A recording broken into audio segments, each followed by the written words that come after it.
नमस्कार। मेरे YouTube channel पर आपका स्वागत है। महात्मा गांधी के 3 प्रमुख अस्त्र थे: सत्य, अहिंसा और सत्याग्रह। इसके पूर्व के वीडियो में हमने सत्य और अहिंसा के बारे में चर्चा की थी। आज हम सत्याग्रह के बारे में विचार करेंगे, महात्मा गांधी के सत्याग्रह संबंधी विचार। और आज का ये वीडियो समाजशास्त्र विषय के विद्यार्थियों के लिए उपयोगी होगा।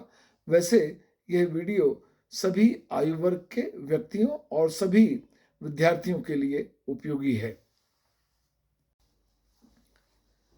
सत्याग्रह का अर्थ है सत्य, जिसे गांधी जी ने ईश्वर के समान दर्जा दिया, उसे ना छोड़ना और सत्य को प्राप्त करने के लिए निरंतर प्रयास करना। सत्य के लिए आग्रह करना अर्थात जिसे व्यक्ति सत्य समझता है उस पर आजीवन डटा रहे, वह सत्य के लिए आजीवन तपस्या करता रहे। सत्याग्रह अहिंसा का ही एक रूप है। सत्य की प्राप्ति के लिए अहिंसात्मक साधनों द्वारा आग्रह करना सत्याग्रह है।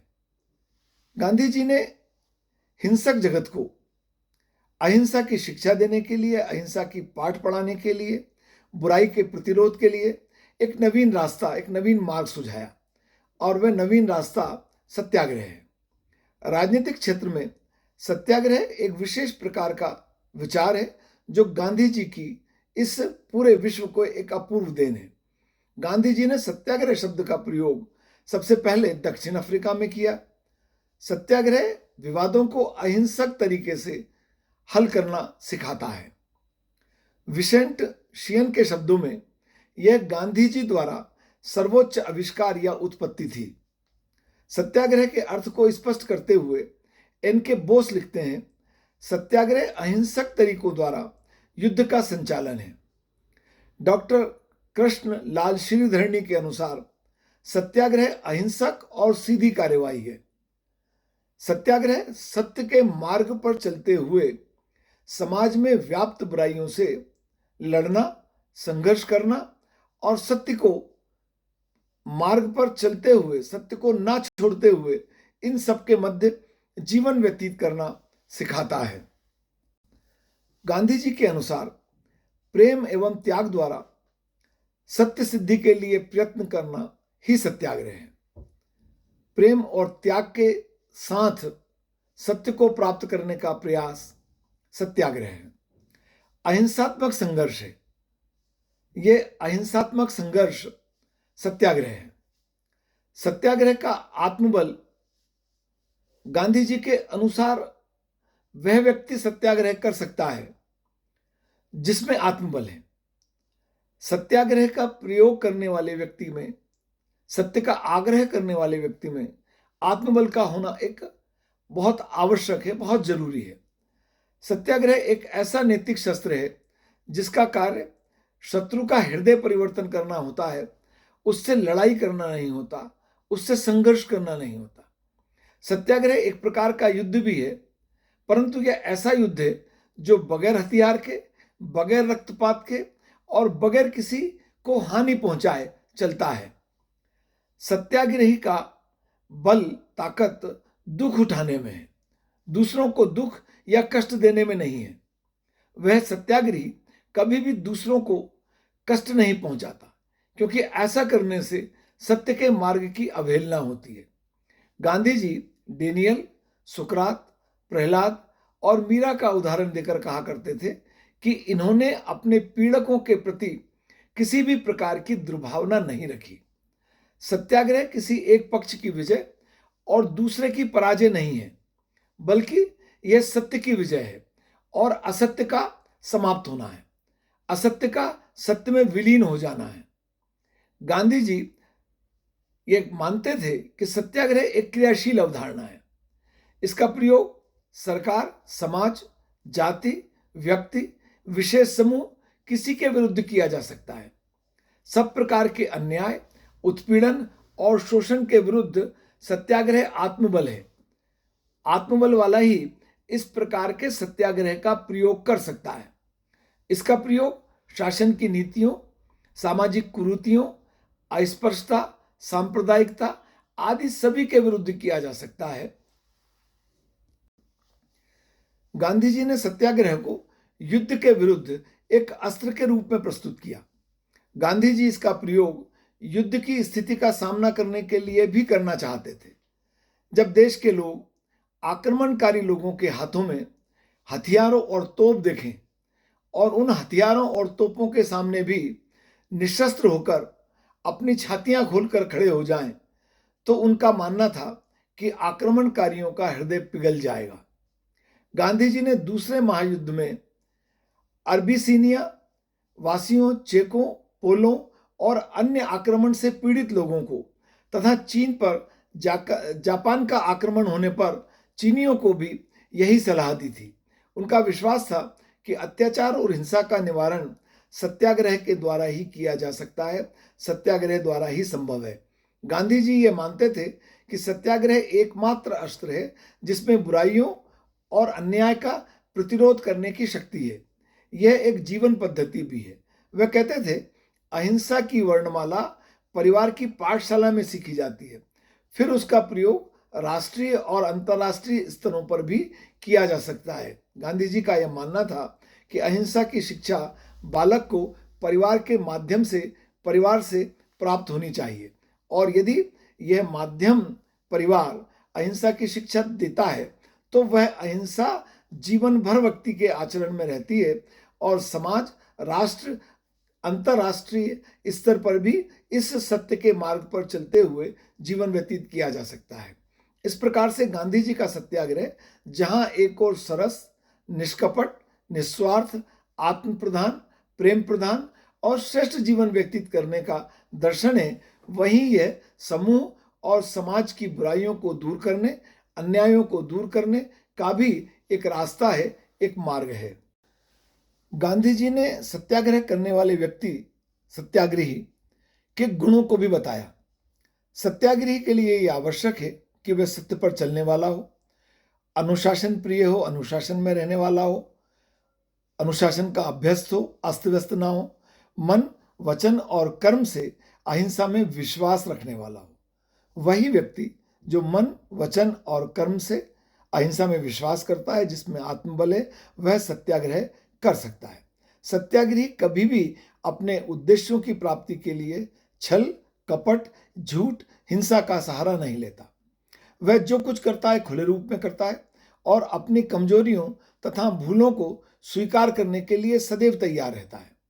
गांधी जी ने हिंद स्वराज में सत्याग्रही के लिए जो उसके जीवन से संबंधित आवश्यक व्रत हैं, आवश्यक गुण हैं, जिनका पालन करना एक सत्याग्रही के लिए आवश्यक है, उनका भी उल्लेख किया है। इसमें अहिंसा, सत्य, अस्तेय, ब्रह्मचर्य, अपरिग्रह, शारीरिक श्रम, अस्वाद, निर्भयता, सभी धर्मों को समान दृष्टि से देखना, स्वदेशी और अस्पृश्यता निवारण, ये 11 व्रत हैं जो एक सत्याग्रही के जीवन में होने चाहिए। सत्याग्रही प्रतिपक्षी को, जो उसका बुरा चाहने वाला है, दुश्मन है, जो उसके प्रति हिंसा का प्रयोग कर रहा है, कभी भी कष्ट नहीं देता, बल्कि वह सत्याग्रही स्वयं कष्ट सहन करता है। सत्याग्रही का ये बल ही है कि वह कष्ट उठा सकता है, दूसरों को कष्ट पहुंचाने से वह बचता है और दूसरों को कष्ट देने से सत्य के मार्ग की उल्लंघन ना होती है। सत्याग्रही सत्ता को प्राप्त करने के लिए नहीं, बल्कि विरोधी व्यक्ति के हृदय परिवर्तन करने के लिए सत्याग्रह करता है। गांधी जी ने सत्याग्रह के अनेक स्वरूपों का उल्लेख किया है। असहयोग, सविनय अवज्ञा, हिजरत, व्रत, हड़ताल, सामाजिक बहिष्कार और धरना इसमें प्रमुख हैं। असहयोग का तात्पर्य यह है कि गांधी जी का विचार था कि किसी भी शासन द्वारा जनता के सहयोग से ही शोषण और अत्याचार किया जाता है। ऐसी स्थिति में यदि जनता शासन के साथ सहयोग करने से मना कर दे तो वह शासक शासन ही नहीं कर सकेगा, क्योंकि शासक को शासन करने के लिए जनता का सहयोग आवश्यक रूप से चाहिए। सन 1990-92 में भारत में ब्रिटिश शासन का विरोध करने के लिए गांधी जी ने असहयोग के मार्ग को अपनाया था, और इस असहयोग के मार्ग का ही ये परिणाम हुआ था कि ब्रिटिश शासन को गांधी जी के आगे झुकना पड़ा, बाध्य होना पड़ा, उनकी बात को मानना पड़ा। गांधी जी असहयोग को स्वर्णिम अस्त्र एवं देवास्त्र की संज्ञा देते हैं। वह इसे वैधानिक मानते हैं। असहयोग आंदोलन में व्यक्ति जिसे असत्य, अवैध, अनैतिक या अहितकर समझता है, उसके साथ सहयोग नहीं करता। बुराई को चुपचाप सहना नैतिकता और कानून दोनों के विरुद्ध है। बुराई के साथ असहयोग करना व्यक्ति का कर्तव्य है, व्यक्ति का धर्म है और ये उसे करना ही चाहिए। गांधी जी मानते हैं कि सहयोग के बगैर निरंकुश और क्रूर शासक भी शासन नहीं करता, कर ही नहीं सकता। उसे जनता का सहयोग चाहिए, लोगों का सहयोग चाहिए। अतः असहयोग द्वारा उसे इतना शक्तिहीन बना दिया जाए कि वह न्याय करने को बाध्य हो जाए। सविनय अवज्ञा। सविनय अवज्ञा का अर्थ अहिंसक और विनयपूर्ण तरीकों से कानूनों को ना मानना है, कानूनों की अवज्ञा करना है। इसे उन्होंने निष्क्रिय प्रतिरोध का नाम भी दिया। गांधी जी इसे प्रभावपूर्ण और सैनिक विद्रोह का एक रक्तहीन विकल्प मानते थे। उनके अनुसार यह एक प्रकार की अहिंसक क्रांति है। गांधी जी इसे पूर्ण प्रभावी और सशस्त्र क्रांति का रक्तहीन स्थानापन्न कहते थे। यह असहयोग की अंतिम स्थिति है। सविनय अवज्ञा के कई रूप हो सकते हैं, जैसे करना देना, राज्य सत्ता के आदेश को मानने से इनकार करना, एक एक करके सारे अनैतिक कानूनों का विरोध करके सरकारी तंत्र को ठप कर देना।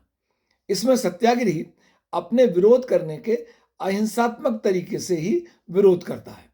सविनय अवज्ञा का प्रयोग केवल सरकार के विरुद्ध ही किया जा सकता है। कुछ लोगों का मत है कि इससे तो राज्य में अराजकता उत्पन्न हो जाएगी। इसका उत्तर देते हुए गांधी जी कहते हैं कि जब सविनय अवज्ञा, सविनय प्रतिरोध किसी से घृणा नहीं करता, शस्त्र का प्रयोग नहीं करता, तो अराजकता फैलने का प्रश्न ही उपस्थित नहीं होता। सन 1931 में गांधी जी ने नमक कानून को तोड़कर इसी अस्त्र का प्रयोग किया था। हिजरत। हिजरत का अर्थ स्वैच्छिक देश निकाला। व्यक्ति अपने द्वारा स्वयं अपनी इच्छा से अपने स्थायी निवास को छोड़कर चला जाए, अन्यत्र रहने चला जाए, अपने स्थायी निवास को अपनी इच्छा से छोड़ दे। इसे गांधी जी ने हिजरत का नाम दिया। हिजरत का प्रयोग करने की सलाह गांधी जी उन लोगों को देते हैं जो अपने आप को पीड़ित अनुभव करते हैं और आत्मसम्मान रखते हुए उस स्थान पर नहीं रह सकते, तब उन्हें अपनी रक्षा के लिए उस स्थान को त्याग देना चाहिए, क्योंकि वह हिंसक तरीके से वहां नहीं रहना चाहते, नहीं रहना चाहिए। व्रत या उपवास। सत्याग्रह का ये सबसे शक्तिशाली अस्त्र है। सत्याग्रह में व्रत और उपवास करके व्यक्ति अपने आप को तकलीफ देता है। इसलिए गांधी जी ने इसे सबसे शक्तिशाली अस्त्र कहा, जिसका प्रयोग व्यक्ति स्वयं अपने पर करता है। उपवास का प्रयोग व्यक्ति आत्मशुद्धि, स्वास्थ्य, पश्चाताप, सार्वजनिक हित, अन्याय के विरुद्ध व्यक्ति का हृदय परिवर्तन करने आदि के लिए कर सकता है। इसे गांधी जी अग्निवान भी कहा करते थे। व्रत या उपवास का प्रयोग आध्यात्मिक बल संपन्न व्यक्तियों द्वारा ही किया जाता है, किया जा सकता है, किया जाना चाहिए, क्योंकि इसके सफल प्रयोग के लिए व्यक्ति में मानसिक शुद्धता, अनुशासन और उसमें नैतिक मूल्यों के प्रति गहरी आस्था का होना अत्यंत आवश्यक है। उपवास करने में धैर्य, दृढ़ता, पवित्रता, एकात्मता और शांति चाहिए, जो एक व्यक्ति में यदि है तभी वह उपवास कर सकता है। उपवास काल में उसका मन स्वच्छ और निर्मल होना चाहिए, उसे संयमी होना चाहिए और इस प्रकार से वह उपवास करते हुए सामने वाले व्यक्ति का हृदय परिवर्तन कर उसे अन्याय को छोड़ने के लिए, अन्यायपूर्ण तरीकों को छोड़ने के लिए बाध्य कर सकता है। हड़ताल। हड़ताल अन्याय के विरुद्ध विरोध प्रदर्शित करने के लिए की जाती है। हड़ताल वैध एवं उचित कष्टों के निराकरण के लिए श्रमिकों के पास उनका एक विशेष हथियार है। हड़ताल आत्मशुद्धि और अपने जो कष्ट हैं उनके निवारण के लिए स्वेच्छा से किया जाने वाला एक प्रयत्न है, जिसका लक्ष्य स्वयं कष्ट सहते हुए जो सामने वाला पक्ष है, जो विरोधी पक्ष है, उसका हृदय परिवर्तन करना है। गांधी जी के अनुसार हड़ताल करने वाले व्यक्तियों की मांगे एकदम स्पष्ट होनी चाहिए और उचित होनी चाहिए। गांधी जी हड़ताल को लोगों में जागृति लाने, सरकार के कार्यों के प्रति असहमति और अप्रसन्नता व्यक्त करने का सर्वोत्तम साधन मानते हैं। वे इसे सीधी कार्रवाई मानते हैं, जिसका प्रयोग उन्होंने स्वयं दक्षिण अफ्रीका में किया और भारतवर्ष में चंपारण में लोगों की समस्याओं के समाधान के लिए किया। सामाजिक बहिष्कार, इसका अभिप्राय यह है कि समाज में उन लोगों का बहिष्कार करना जो जनमत की अवहेलना करते हैं, जनमत के साथ सहयोग नहीं करते। गांधी जी कहते हैं कि इसका प्रयोग करते समय मर्यादा में रहना चाहिए और पूर्णतः अहिंसात्मक ढंग से इसका प्रयोग किया जाना चाहिए। इसका अर्थ यह नहीं है कि विरोधी को आवश्यक सेवाओं आदि से वंचित कर दिया जाए। ऐसा अगर किया जाता है तो गांधी जी के अनुसार यह हिंसा होगी। गांधी जी ने आर्थिक बहिष्कार की बात कही, जिसका प्रयोग विदेशी वस्तुओं और विशेष रूप से ब्रिटिश वस्तुओं के बहिष्कार के लिए किया गया। धरना, गांधी जी ने जिस धरने की बात कही उसका स्वरूप अहिंसक है। अहिंसक धरना देने वालों का यह कर्तव्य है कि वे जनमत को जगाएं, उपयुक्त वातावरण बनाएं, सामने वाले व्यक्ति को चेतावनी दें और उस चेतावनी के माध्यम से उसका हृदय परिवर्तन करने का प्रयास करें। वो प्रयास इस ढंग का होना चाहिए कि सामने वाले का हृदय परिवर्तन हो ही जाए। धरना देने का उद्देश्य विचारों को बदलना है, ना कि असभ्यता का व्यवहार करना, गाली गलौज करना, जबरदस्ती करना, धमकी देना। गांधी जी कहते हैं कि यदि धरना शांत ना रह सके तो उसे एकदम बंद कर देना चाहिए। धरना जनता की निंदा द्वारा लोगों को लज्जित करना है, हिंसा के भय द्वारा नहीं। गांधी जी ने शराब की दुकानों को बंद करने के लिए धरने का स्वयं प्रयोग किया था। अनेक विद्वानों ने विभिन्न आधारों पर गांधी जी के सत्याग्रह संबंधी विचारों की आलोचना की है। उसमें पहला है बल प्रयोग की स्वीकृति। आलोचक सत्याग्रह के साधनों जैसे हड़ताल, बहिष्कार और उपवास को बल प्रयोग मानते हैं। आर्बर मूर इन्हें मानसिक हिंसा कहते हैं। C.M. केस के अनुसार इनमें विरोधी को बलपूर्वक दबाया जाता है, यद्यपि यह बलपूर्वक दबाना अहिंसक तरीके से होता है। उन्होंने उपवास को भी त्रियास की संज्ञा दी। जॉर्ज अरुंडेल कहते हैं कि इसमें विरोधी के पास एक ही विकल्प है, आत्मसमर्पण या उपवासी की आत्महत्या। इससे उपवासी जो है वो विरोधी की भावनाओं, उसकी मानवता, वीरता एवं दया का शोषण करता है।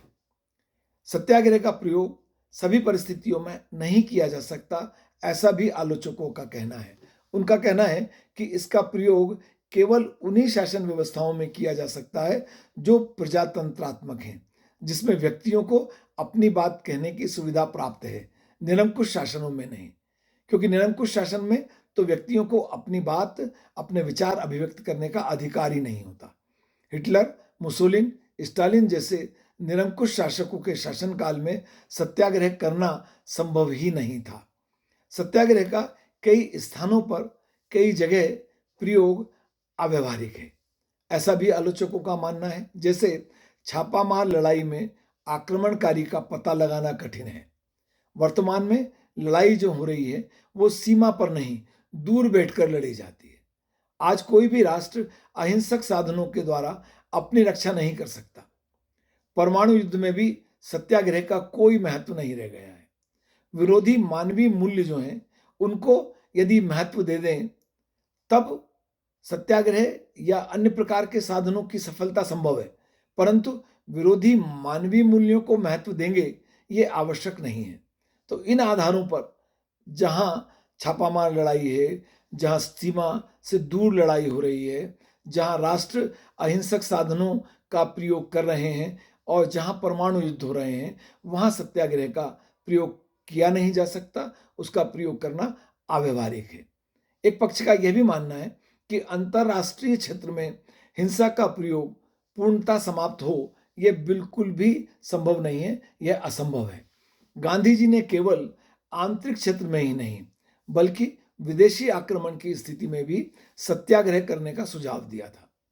हिटलर द्वारा इंग्लैंड पर आक्रमण किए जाने पर उन्होंने इंग्लैंड को भी यही सुझाव दिया था, जबकि आप सब जानते हैं कि अंतर्राष्ट्रीय क्षेत्र में हिंसा का प्रयोग पूर्णतः बंद होना संभव नहीं है। और जब अंतर्राष्ट्रीय क्षेत्र में लड़ाई होती है तो सत्याग्रह के माध्यम से उसका प्रतिरोध करना भी संभव नहीं है। इससे आपकी वो अहिंसक तरीके से जो प्रतिरोध कर रहा है उसकी बहुत अधिक हानि होना संभव है। अहिंसक साधनों से सामाजिक व आर्थिक परिवर्तन लाना कठिन है, ऐसा भी आलोचकों का कहना है। पूंजीपति व उनको प्राप्त स्थिति को पूंजीपति स्वेच्छा से छोड़ देंगे, ऐसा सोचना भी संभव नहीं लगता, असंभव है। साम्यवादी, अराजकतावादी एवं अन्य क्रांतिकारियों का मत है इनके लिए तो हिंसा आवश्यक है। गांधी जी को सत्याग्रह की सफलता में पूरा विश्वास था। वे इसे मास्टर की मानते थे, वे इसे रामबाण औषधि मानते थे, वे इसे सर्व संकट निराकरण संजीवनी बूटी और आत्मशुद्धि का यज्ञ कहते थे। परंतु आलोचकों का मानना है कि सत्याग्रह के माध्यम से वर्तमान परिस्थितियों में सामने वाले व्यक्ति को झुकाया नहीं जा सकता। अहिंसा एवं सत्याग्रह में संबंध। अहिंसा एवं सत्याग्रह दोनों ही बुराई का प्रतिरोध करने का मार्ग है। सत्याग्रह में अहिंसक तरीकों से युद्ध का संचालन किया जाता है, बुराई पर विजय प्राप्त करने का प्रयास किया जाता है, और अहिंसा के अभाव में सत्याग्रह का कोई अर्थ नहीं है। गांधी जी के अनुसार सत्याग्रह अहिंसा का ही एक रूप है। सत्य की प्राप्ति के लिए अहिंसात्मक साधनों द्वारा आग्रह करना ही सत्याग्रह है।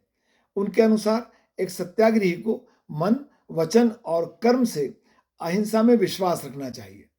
एक सत्याग्रही को सदैव अहिंसक होना चाहिए। इस प्रकार अहिंसा और सत्याग्रह परस्पर संबंधित है और एक दूसरे का अस्तित्व एक दूसरे पर ही निर्भर है। एक दूसरे के बगैर एक दूसरे का कोई अस्तित्व नहीं है। अहिंसा और सत्याग्रह एक दूसरे से बिल्कुल जुड़े हुए हैं, ये बिल्कुल पृथक नहीं है।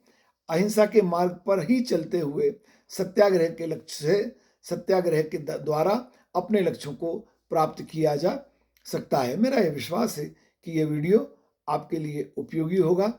यदि आपने अभी तक मेरे चैनल को सब्सक्राइब नहीं किया है तो मैं आपसे चैनल को सब्सक्राइब करने का अनुरोध करता हूं। मेरे इस चैनल पर आपको समाजशास्त्र विषय के अतिरिक्त पारिवारिक, सामाजिक और राष्ट्रीय महत्व के, शैक्षणिक महत्व के और प्रेरणात्मक प्रसंगों के वीडियो देखने में आते हैं। आपका बहुत धन्यवाद।